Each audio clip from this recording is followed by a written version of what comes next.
Hi ladies, hope you're well. So I had a question from within the group about your endometrium lining and what to do if you've been diagnosed with a thin or suboptimal endometrium lining.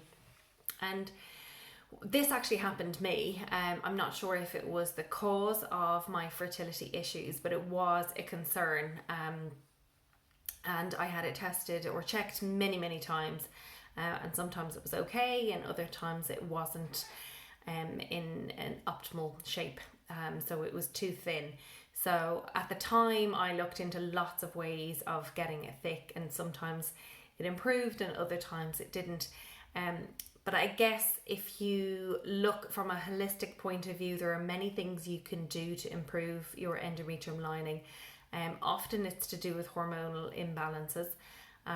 So if you have problems with your menstrual cycle, sometimes this can be another issue that is showing that you have hormonal imbalances going on. So it's good to check from a functional medicine point of view, then to check what your hormones are doing on a daily basis during your cycle. So you can do these cycle tracking tests where you do saliva tests and so on to see what your progesterone and estrogen levels are doing every day over your cycle. But in the short term, for now, if you're looking at improving your uterine lining or your endometrium, there's some ways from a nutritional therapy point of view you can do it, and then some lifestyle methods. So I'll go through the lifestyle methods first. So one of the key things is improving your blood circulation. So the best way to improve your blood circulation is actually get up and move. So moving your body around. And it's not just about exercising once a day, or, I've said before, doing things like HIIT or vigorous exercise is not necessarily a good thing to do in terms of fertility. So it's doing little and often. So just easy, gentle movement. So easy to moderate. So going for a walk a couple of times a day. If you're like me and your job is sitting down a lot, getting up from your desk every hour or so. So set a reminder on your phone to get up and move around, even if it's just running up and down the stairs if you're working from home, or if you're not working from home and you're in an office environment. Leaving your desk and going to the water cooler, but making sure you're doing that every hour rather than staying put for too long. The other things that you can do is you can lie down flat on the floor and put your legs up against the wall. That's a good way to get the blood flowing from your legs back into your your pelvic region. There's other things you can do that are not quite possible at the moment. So acupuncture is a really good one.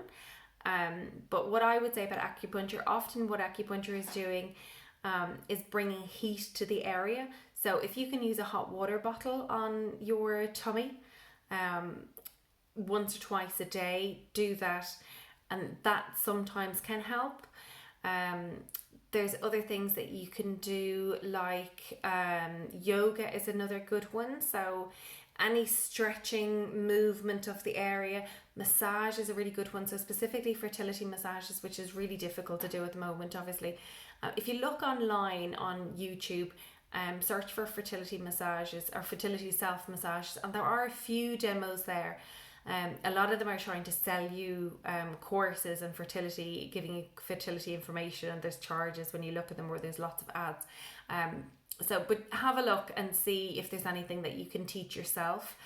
If worst case scenario, if you can't teach yourself specifically fertility massage, think about when you're having a shower or a bath, using essential oils and rubbing the area, or using coconut oil and rubbing coconut oil into your stomach region. Also, another thing to do to improve circulation, which is good for overall health and good for overall fertility, is body brushing. So using a body brush after the shower. So you're brushing your skin, so you're always brushing towards the heart, not away from the heart, and that's another way to improve overall circulation, which will improve your circulation to your uterus as well. Then the nutritional things, obviously staying hydrated, really important to improve blood circulation anyway.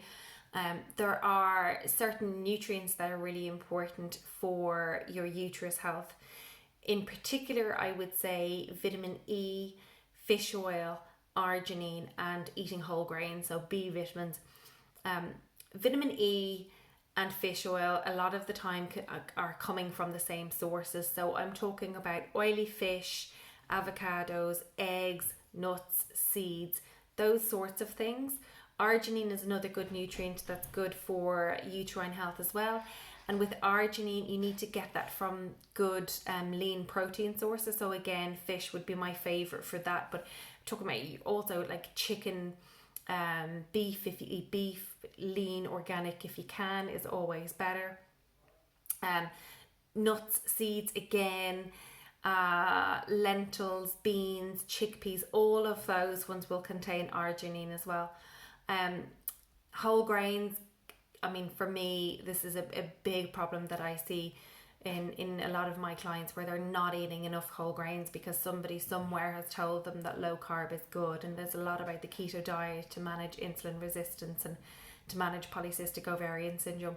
The issue is, if you're not eating whole grains and you're not getting those carbohydrates in your diet, you will struggle to build blood, and you'll struggle to build energy that is needed to create another life. But more importantly for this, in this context, is to build a good healthy uterine lining. So you want to be eating foods like quinoa, rice, oats.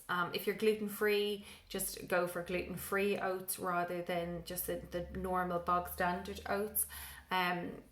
Although that depends on whether you need to be gluten-free because you're celiac disease or you just have a reaction to gluten. Naturally there isn't gluten in oats, but there's a risk of cross-contamination if you don't get the gluten-free oats.